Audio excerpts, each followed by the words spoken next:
period is very decisive for the national rejuvenation of China and therefore for the fate of humanity, and I want to explain that. And I know China is a very polite country. I am not a very polite person, so I say things which are true, not things which are to be polite. Right, I'm going to start off by quoting the words of somebody who I normally disagree with on nothing, which is Steve Bannon, the chief strategist previously of President Trump, who is a determined enemy of China. Normally we agree on very little, but on this I agree with him. Yeah, was Bannon said, I'll just quote him, "To me, the economic war with China is everything, and we have to be maniacally focused on that.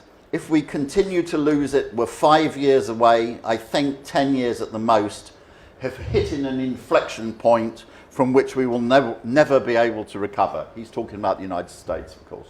That is, I agree with the assessment. Neocons in the United States, if they do not succeed in stopping China's national rejuvenation in the next 5 to 10 years, it will be impossible to stop.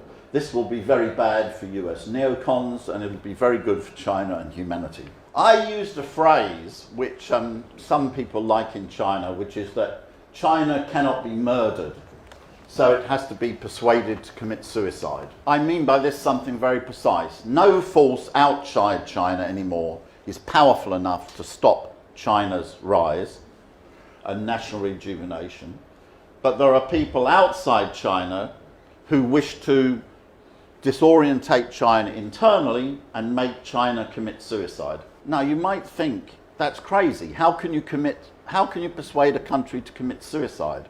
But I have lived through it. The Soviet Union was never defeated from the outside. The Soviet Union was persuaded to commit suicide. And from 1992 to 2000, I lived in Russia, as I'll explain later, in which I saw the catastrophic economic, social, cultural consequences of having persuaded a country to commit suicide. And the thing I most do not want in my life is to see China make the same mistake. In his very first press conference as General Secretary of the CPC, Xi Jinping explained the relation of China and humanity. He said, "Throughout 5,000 years of development, the Chinese nation has made significant contributions to the progress of human civilization.